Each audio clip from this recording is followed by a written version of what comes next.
Nikesh and Veritas, sending you the frequencies of oneness and truth. We welcome you to Of the Sun's Suncast podcast, where we cover weekly topics on evolutionary ideas that are expanding ourselves and humanity into becoming the truth and moving into oneness. We are coming from the frequency and elevation of one mind. We have Lao Tzu of the Sun, who is the guiding force and architect of the vibrant organism of the Sun, teaching of the Sunner's wisdom and guidance to become the truth and move into oneness.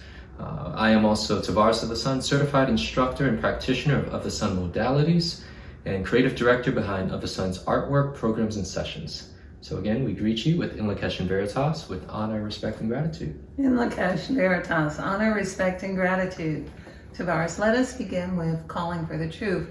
We start each podcast with calling for the truth so that each of you may participate in having the experience of calling the truth into your lives and into this podcast. Shall we call for the truth? Shall we call to see the truth? Shall we call that our eyes see the truth in all things that are in front of us? Shall we call that we hear the truth? In whatever is being said, let us discern the truth of it. And shall we call to have the courage to speak the truth in that moment where we may not have courage? Shall we call for the courage to speak the truth? Shall we call for the frequency of truth to come forward into our experience? And shall we have nothing less than the truth? Today's podcast is coming from the House of Truth. That's right. I might have to show a little visual so they can see. Yes. All right, so our topic today, again, within the idea of truth, something that's just right in front of our faces, but I'm not sure if people can see this. And if you've been tuning into our previous podcasts, we have been speaking about a myriad of different things that have been transpiring on our planet, specifically within the realm of genetic modification to human beings and to the very earth that we live on. So it's really interesting. It looks like one could even say it's anti-life. Absolutely. Where it's pulling us from expansion, whether it's the foods we eat, the shows we watch. It seems like everything is pulling us in the opposite direction of life. So what is this that we're seeing, Lao Tzu, that's taking place? This is actually the solution, and it is a question. So the question is, what is it? And the solution, which is also the answer, is that the difference between life and anti-life. So we see that nature and the natural way is life. So a person gets a disease and their immune system recovers, and life gives them immunity. That's life. Anti-life is that we try to kill everything that is life in them as if it were the culprit, and instead of being a form of evolution that would actually protect the person. So this idea of anti-life is the way that you can discern in a situation. So if you're looking at something in your political landscape, or you're looking at something in your church, or you're looking at your lover, and you want to see what supports life. What is it that supports and encourages life? So if somebody's bringing you home cheesecakes and you weigh 350 pounds, that doesn't encourage life. If you're in a situation, someone's trying to make you afraid all the time, or trying to force you to do something, that does not encourage life. That is against life. So this is a way for you to distinguish what's going on in your environment. If you go to a school and the teachers are afraid and they don't want to be around you, and they're saying things that make you afraid, that's anti-life. So that's against life. So this is a way for you to discern through the kind of maze that's in front of us of disinformation, where everyone is lying and obscuring the truth and manipulating the facts. All you really have to do is discern, is this life or is this anti-life? Does this support the life that has supported the planet and all of your ancestors for millennia, for hundreds and thousands and millions of years? Is this that life, or is this something else that's being put in front of me that's really anti-life, like many of our electronics and our devices and our houses that make us sick. The intelligence that created life has kept us alive. The intelligence that makes cigarettes and cars and the intelligence that makes cell phones is still being developed. But it does fall into the category of anti-life by comparison to life. Someone once said, you start off wrong, you end off wrong. So I don't see this getting any better. Like we're literally being herded into this paradigm of anti-life where everything that we see around us. So I have a question for you. Well, first off, I'd like to say, I think that's really great because many people have the issue and difficulty discerning truth from falsehood, and especially with all the information that's available to us. I recall you even sharing with me that we all drink kombucha, and many people who tune into this broadcast drinks kombucha, and we know all the wonderful benefits of probiotic, but there's also some information that says how kombucha is bad for you as well. So this is the world we live in, and we have to sift through all of this. But again, I think that's excellent. Life or anti-life. Does this support me? Does this take away? Whether it's in my dynamic with my family, my coworkers, all forms of relationship, food, devices. Definitely a wonderful solution. Even the idea of recreational drugs and pharmaceutical drugs, which are, the drug dealers are pharmaceutical companies. Sure. And because by definition, I'm not insulting them. That's the definition of selling drugs. For a living, yes. And developing drugs. So even these things that we choose, a lot of people like to think that just because something did grow from the ground that it's okay. And in fact, when it's used appropriately, it is, but often things are now being manipulated and they have been changed from what their original idea was. And we know that because last week Tavares brought to our attention that corn has been made to sterilize men. So that wasn't the way that nature made corn. That is manipulation and an interference with the natural order of things, in the same way that people's recreational drugs are interfered with, or the pharmaceutical companies have made them, or chemists in labs, which are not in accord with the natural order of things. So it's very important that we understand that we're not deluded by the fact just because we like it, and I don't mean me, just because you like it, just because you like whatever you are using on a regular basis, that does not mean that it's natural, appropriate, or good for you. Much that's going on now with things that have been organized around systems that dispense it. So there's much going on. There's much going on with seeds. There's much going on with what grows from the earth that is not what originally was intended. So this idea of what is life and what is anti-life, if you are not functional in your experience of living, then it is not good for you. It is anti-life. If you drink so much alcohol that you don't know what happened, it's not good for you. It's easy to discern that that's anti-life. If someone is abusing you, that is anti-life. If we are all being abused by the structures that exist and are supported, then that is anti-life. And so where does that come from? And much of this comes from the off-world interference that we are all aware of. It is in all of our Bibles, and it's in the Quran, and it's in the magical Kabbalah about the flaming kinds of vehicles. We have all kinds of buildings littered all over our planet that we know we didn't make and still can't make them. We are very clear that even the United Nations has an ambassador for extraterrestrials. Everybody's on board with it, but it's still a big secret.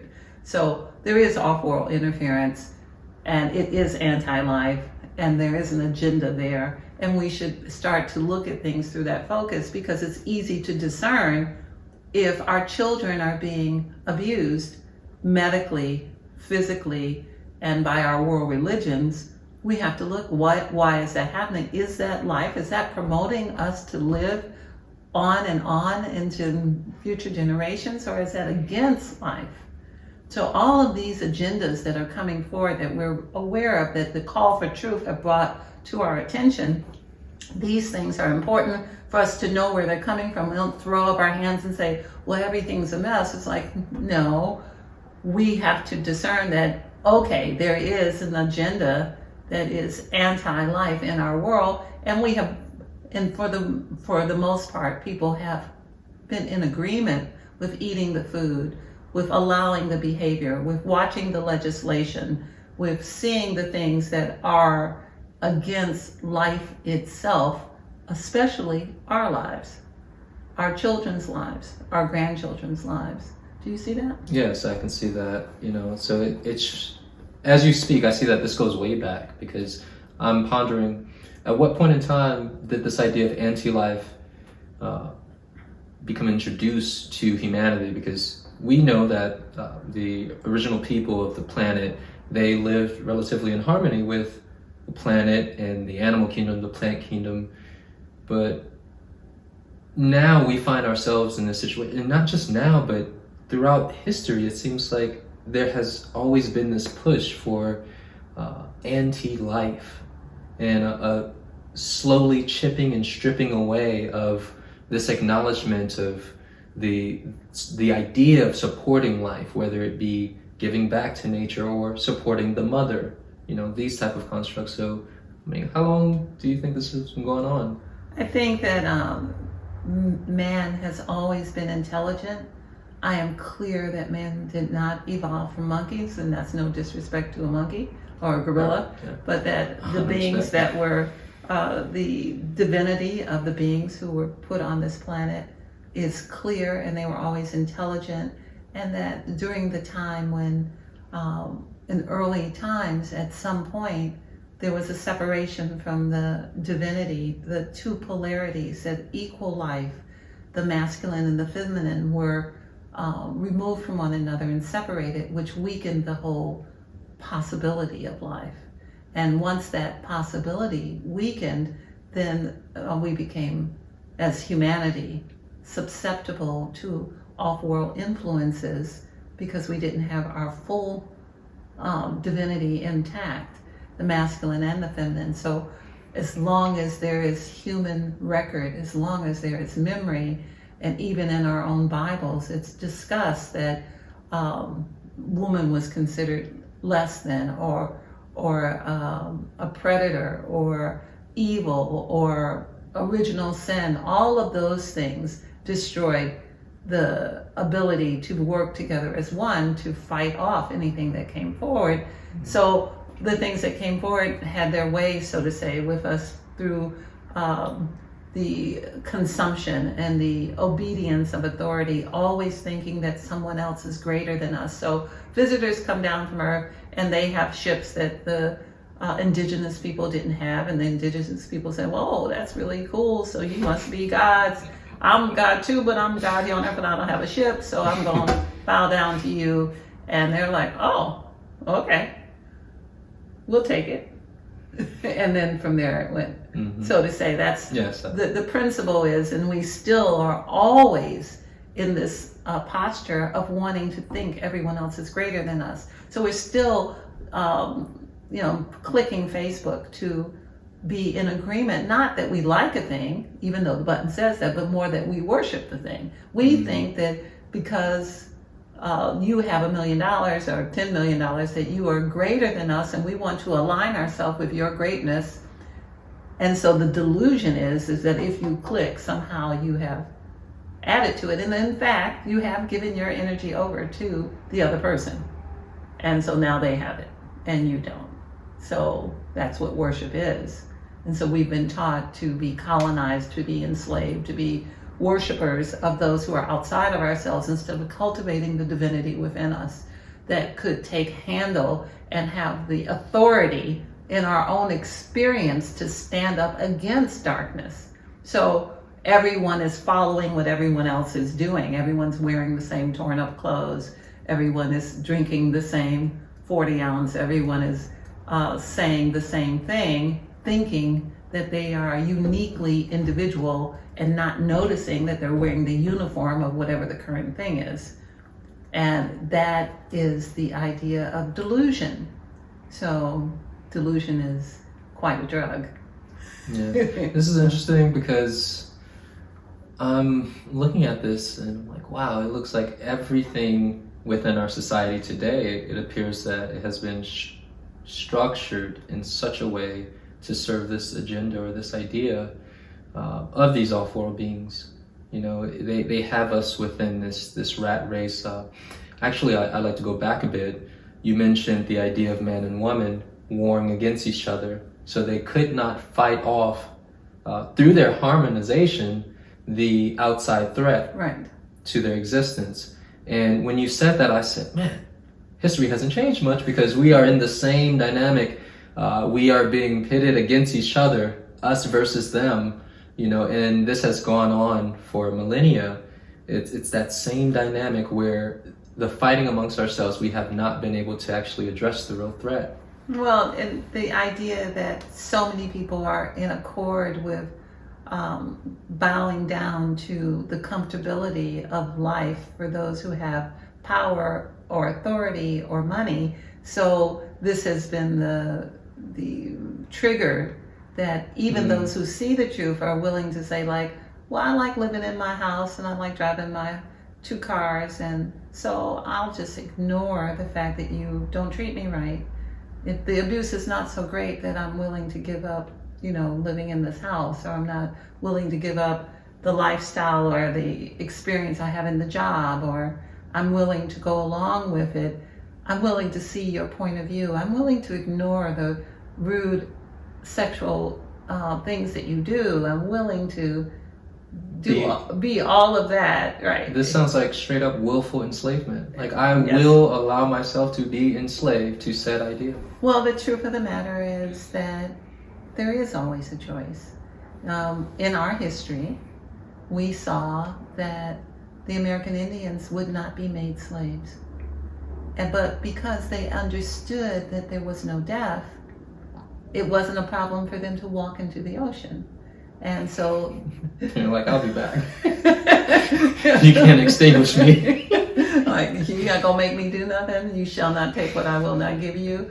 And so there you are. Yeah. But their duty was to be stewards of nature in that way. So when that duty was removed, also some of that idea happened. But it's not just them. It's that colonization and enslavement and all of these things have made people very comfortable, and they forget that life must be earned, that we fight for our existence, that we fight your way down the birth canal. And when we remove that opportunity, that you lose. With that, every situation is one where you are stressed a bit so that you can grow. Yes. So that, you know, you can reach for you don't pick up the fruit on the ground, you reach for the higher branch so you can get the fresher fruit instead of what's rotting on the ground. So we've all been taught to make do with what's rotting on the ground. It's so interesting because the way you speak makes life sound so poetic and beautiful. You know, we have lost that understanding of, you know, I will say growing pains, you know, the stressors that are helping us become greater. Yes. You know, that golden nugget that's within the Yes. the experience. So this is quite interesting because, again, it shows, it's making me think about right thinking, you know, where we can see the right within our situation and our circumstance. The enslavement that we have had is actually showing us to step into accountability, responsibility, to move into courage, to move beyond fear. Right. You know, it actually serves us, not the opposite. Absolutely. And not only that, but we can see that some people move above that, but mostly we deny ourselves the power of greatness. We deny ourselves the opportunity to move forward. And it is not as if there are not structures that stop us. There are. Yeah. At the same time, we are greater than any structure. We are greater than that. Why is that? Because we're divine. Yes. And the reason, and that's because we all come from source. We are all part of all that is. And all that is means all that is, including us. So our unified power to be all that is instead of comfortable could easily break through these things. But we are in that moment in time actually now. We are in a moment in time where things have gone so far that they're broken. And they've gone so far that all of the souls who are here now are here specifically to stress the point. We're here to grow beyond, to have more than this sliver of time that we see as this lifetime. We're here to grow into who we are supposed to be, the divinity that we exist.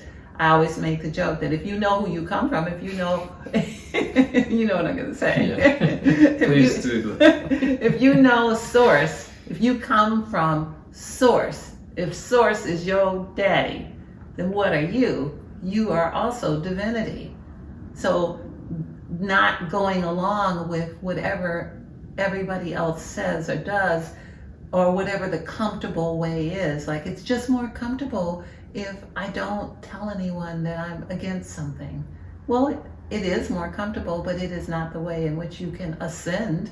It is not the way in which you can grow. It is not the way in which you can stress yourself to be greater. It is important that we stand up. It is important that we rail against what is anti-life. It is important to know that much of what we experience in this world is not for life. It is anti-life. And it's so interesting because I have some information here that I've gathered. The anti-life equation. So universal law is that everyone on the planet will know the truth, and that the law of free choice will be in effect because we live in a free choice universe. So even if you're in prison, in solitary confinement, if your brain is working, you can still choose to have an experience that may be different than what is intended for you. Yes. So there's always this idea of free choice being in effect. However, the way that the truth is delivered has been made to appear fictitious. So it can easily be ignored or dismissed or minimized. So just think about all of the movies you've ever seen.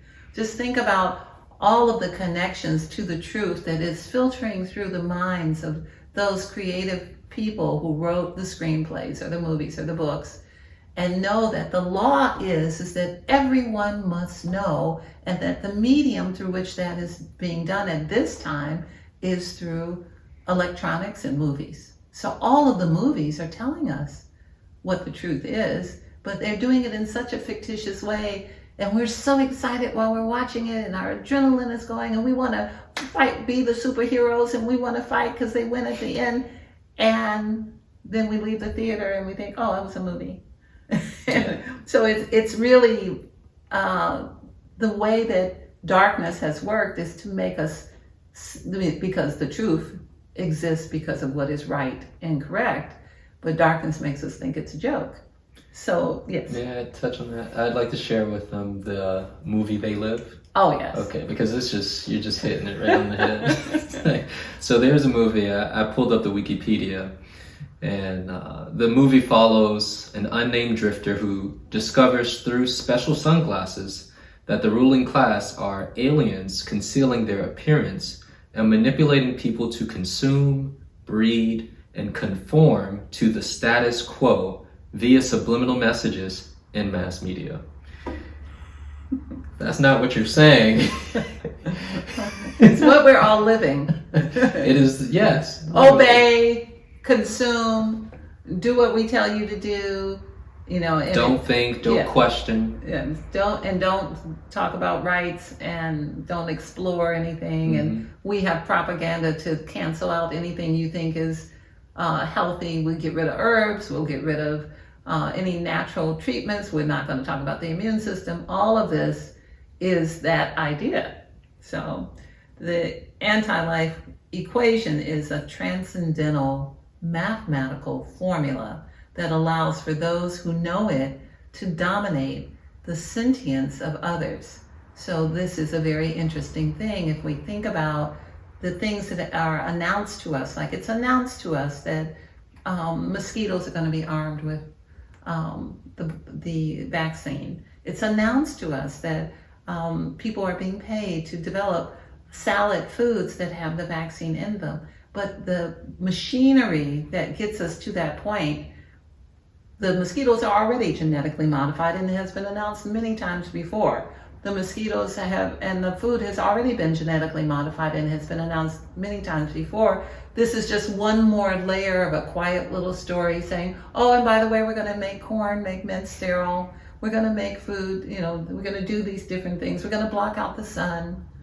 And all of us are like, really? I wonder how they're going to do that. Standing by eating popcorn. Yes, we are living in that experience right now. We're living in a time where the technology, the world of technology, because of the billions of dollars, is able to bribe, pay for, encourage others who are willing to do the work that is anti-life. And these are humans, but it is driven through an anti-life agenda.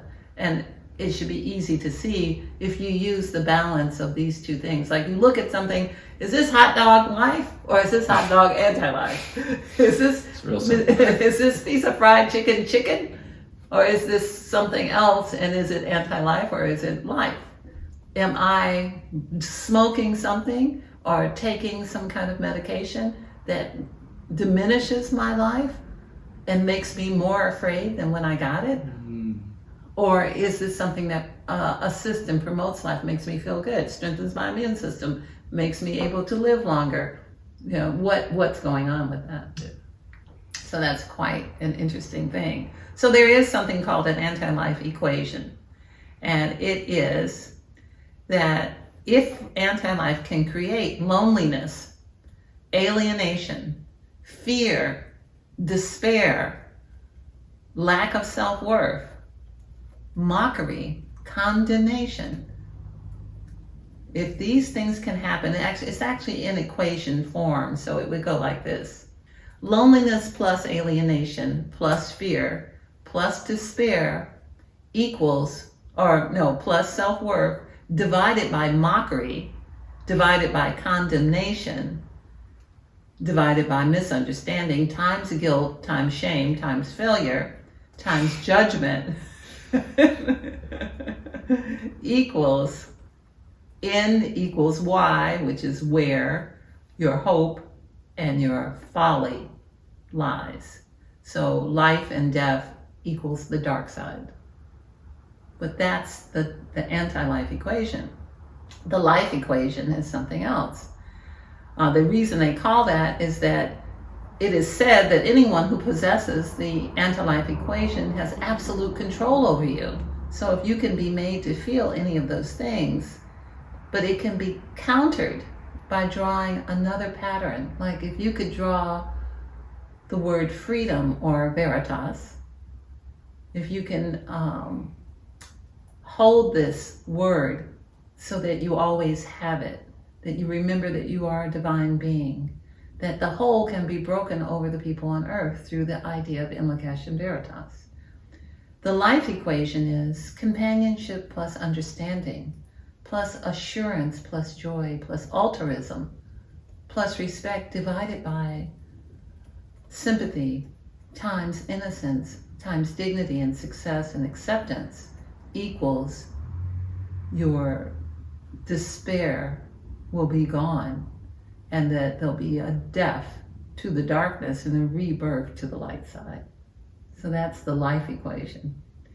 And it should be familiar to most of us. Most of us have gone through the dark side of this, and we are reaching for the companionship, the understanding, the assurance, the joy, the respect. Honor, respect, and gratitude are a short way to say it. We call for the divine feminine to come back into our world to bring the power of honor, respect, and gratitude to the divine male and to the divine female. Honor, respect, and gratitude is the life equation. All that we have experienced, all the pain and suffering, being pushed around, being made to do things, all of that is anti-life. All of the being forced into the uncomfortability of whatever someone else wants us to do against our will is anti-life. no matter what it looks like. But this is something fresh. I think it would be good for you to think about this. Yeah, very much. And if you all haven't already, hit that rewind button, because I'm over here taking notes like, oh my gosh, and I can see myself in it. I can see the loneliness, the alienation, but I can also see the aspects of myself that have been reaching for respect, dignity, honor, gratitude, these Yes. ideas, altruism, And these are the things that we must be willing first to go to war with ourselves, to give ourselves honor, respect, and gratitude, to Yes. realize that we are part of Source. We are part of all that is. All of that is who we are, because it is all. We are part of the all, and that all the other things that equal depression, sadness, drug abuse, physical abuse, all of that we may have experienced, we can choose a different outcome. That we have been made to be blind and not be able to see. How many times have you thought, I don't have any option? It's not true. There's always options. There is always options. Just this limited thinking. But we close ourselves off and cannot see the options. So today's talk is really to let you see that you can identify what is life and what is anti-life. Anything that limits your divinity, that limits the reverence and respect that you have for yourself or that others have for you, is not life. Your life is honor, respect, and gratitude. And being willing to give it to another is the answer. The divine feminine comes forward into our world where she has been absent. Mother Earth has not had, life itself has not had a word in this conversation. We're calling the power of the divine feminine back into our world through life itself. So if someone is digitizing and copying and patenting life, or they're packaging up your data that's yours, that's part of your life. If they're packaging that up and making it and monetizing it, if they're packaging up the air, they're packaging up the seeds, they're packaging up the water, so that we won't have it, that it won't be available to us, that we'll have to purchase it because they have the patent, or if they're putting patents inside of us and then saying they own the patent, the same way they did with Monsanto with the crops. People had one farmer buys ready Roundup and it blows across to another farm, and then the lawyers and the come against the person who didn't buy it and say, well, your farm has got my patented material, so you owe me $100,000 because the wind blew it over there because I patented it. So what happens when you get that patented material inside of you and they say, well, you are now mine. You have my patented material, now you're transhuman, just like your food is GMO, now you are GMO and you owe me. But in fact, nature gave us fresh air, gave us water, gave us seeds for free. And up until this time, if a man bought a watermelon and he held his seeds, he could plant more watermelon. That is gone now. That does not exist. The seeds have been sterilized. This is anti-life. Artificial intelligent companions are anti-life. That is not what was meant to happen, and it cannot further the species or life itself on Earth. And we are not against progress or artificial intelligence, but the way it's being used is not in support of life in these cases. All right, so I am full. Thank you so much, Lauta. I'm sure you all tuning in are thankful. I actually do have another question, but maybe we'll save it for the next time. If you all are interested in this idea of anti-life and life and these concepts, because this is fresh. I don't know anyone else out there who's delivering this information in this way. And again, the solutions that were provided it makes things very simple. Like our universe in life is very simple.